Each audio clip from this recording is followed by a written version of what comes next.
These journals contain stunning images of the construction of the Titanic and its near-identical twin, the Olympic. I found these journals at the University of Illinois Library. The journals, written between 1909 and 1911, take me back to a time before the Titanic sunk. They give me a new perspective and let me appreciate the enormity of the scale of the engineering of the Olympic-class ships. So, let me share with you some fascinating details about the Titanic and its twins, the Olympic and Britannic. The story starts here in the Harland and Wolff shipyard in Belfast, Ireland.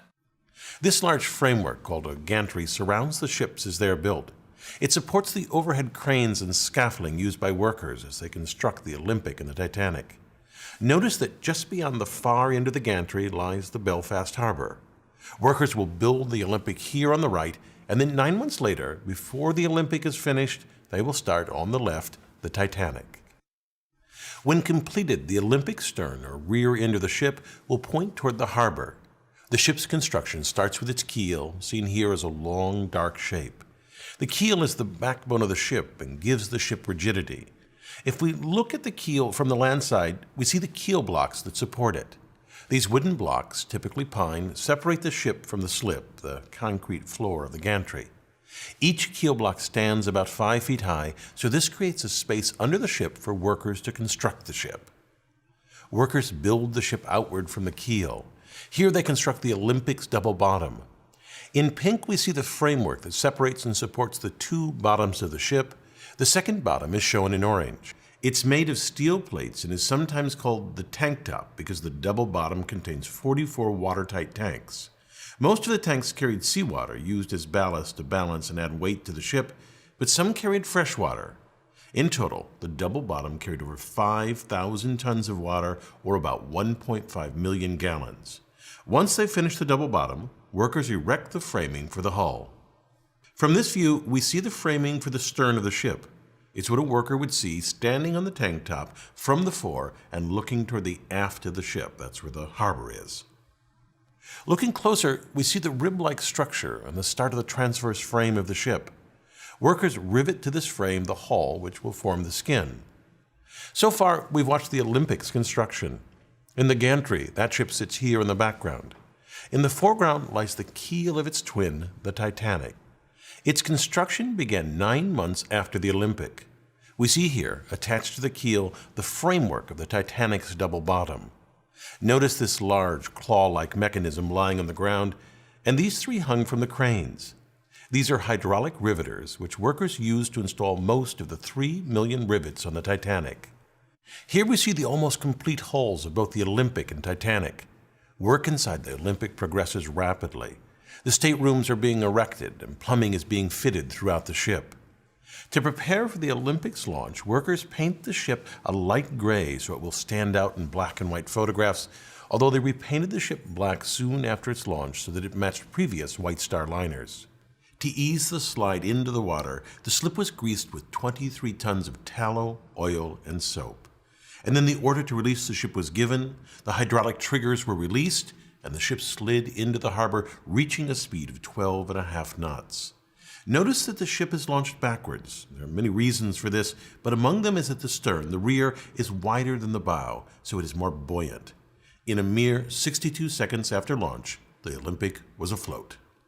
The moment the ship hit the water is its official launch date, although it was mostly empty. Here it weighs only about 27,000 tons and so rides high in the water. The draft, the vertical distance between the bottom of the ship and the surface of the water, is only 18 feet. After it is completely fitted, it will weigh nearly twice that, 52,000 tons. With that additional weight, the Olympic will drop until the water reaches the border painted on the hull, a draft of about 34 feet. The Olympic cannot move by itself, and so a tugboat tows it to the fitting out quay where a gigantic crane loads the ship. Here the crane lifts aboard a cylindrical boiler. The final fitting, including attaching the propellers, is done in dry dock. And then, once everything is in place, the Olympic is ready for the sea. 7 months after this launch, the Titanic was launched. I have from this journal a few photos of that event, but keep in mind the Olympic got the big press because it was first. The Titanic only becomes of more interest in retrospect. This photograph shows the twins, the Olympic and Titanic. Although built side by side, this was the last time they were photographed together. Less than a year after the launch of these two giant ships, one suffered a collision that ripped a gaping hole in its side. That ship was, of course, the Olympic. In September of 1911, the Olympic departed the port of Southampton, England, sailing toward the Isle of Wight. The Olympic turned into the Solent Strait and passed a British warship, the HMS Hawke. The Hawke's commander was surprised by the Olympic's wide turn, but he managed to take a safe position behind and to the right of the Olympic. The Hawke then increased its speed to pass the Olympic, but the Olympic's wake sucked the Hawke inward rapidly. The Hawke tore a large hole in the Olympic, and below its waterline, the damage was even greater. The bow of the Hawke was completely smashed in. The Olympic limped back to Southampton, where the holes were temporarily patched with wood before returning to its home dock in Belfast for repairs. The Olympic's sibling also suffered a traumatic blow that caused it to tragically sink. I'm of course talking about the Britannic. The Britannic was the same size and very similar to the Olympic and Titanic. Although intended to be a passenger liner, the ship was drafted into military service in World War I as a hospital ship. While in the Mediterranean, it hit a mine or was struck by a torpedo and sank in less than an hour. Despite these accidents, the Olympic-class ships were great feats of design and workmanship. Just consider the propulsion system of the Titanic. The ship had two sets of reciprocating engines. These engines were fueled by coal, which was stored along the bottom of the ship. Exhaust gases from the boiler discharged through these smokestacks, which are frequently called funnels. Now, they don't look like funnels until you look at them the right way. They're upside-down funnels. This cross-section of the Olympic shows the boilers sitting atop the double bottom. Exhaust from the boilers is funneled up and out of the ship. It's well known that the aftmost funnel on these ships is a dummy. It was built primarily for aesthetic reasons. Although it did not service the boilers, it was used as a ventilation and extraction shaft for the engine and turbine rooms. The Titanic needed 4,000 tons of coal for a transatlantic trip, which took 24 hours to shovel into the bunkers. Here, in this photo of the SS Minnehaha, coal is being loaded into coal ports on the side of the hull. Loading coal into the Titanic worked much the same way.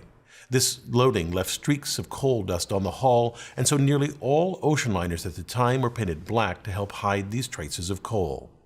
After the advent of oil-fueled ships, lighter colors became more popular. As the Titanic crossed the Atlantic, 650 tons of coal per day was shoveled into cylindrical boilers where it was burned to produce steam. These boilers were nearly 16 feet in diameter. This picture shows a single boiler. Notice the two workers beside it.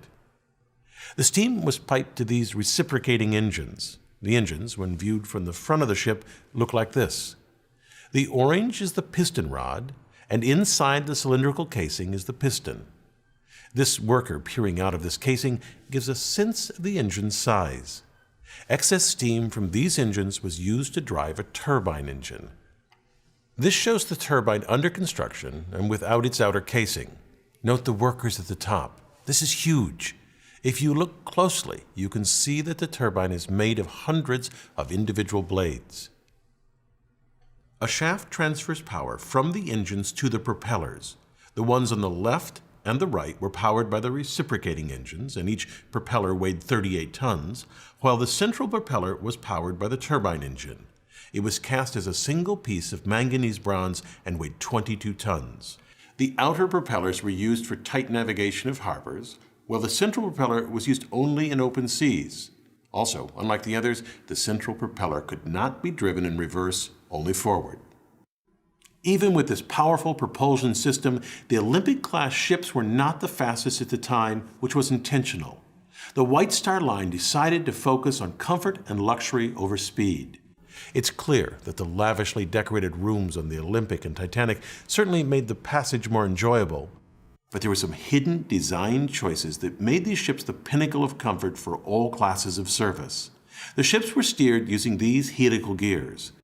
Each ship had two sets of both the spur gears and the beveled gears.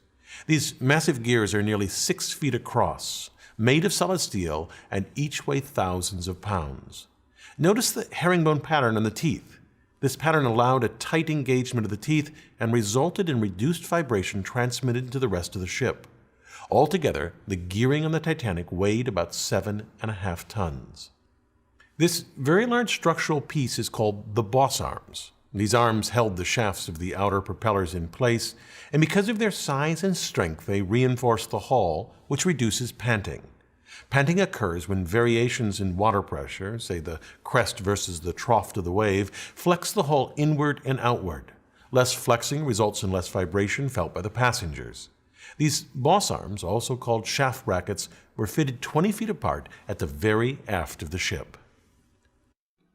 While the Titanic and Britannic both had tragically short careers, the Olympic triumphed.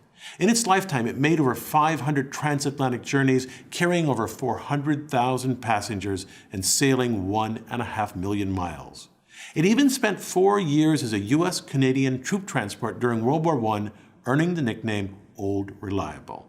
After 24 years of service, the ship was decommissioned and scrapped for parts. The Olympic-class ships were absolute marvels of engineering. I hope it's for their revolutionary design rather than their failures that they're remembered. I'm Bill Hammack, the Engineer Guy. I thank my advanced viewers for their useful feedback on a draft of this video. If you'd like to be an advanced viewer, sign up at engineerguy.com/support. Thanks for watching.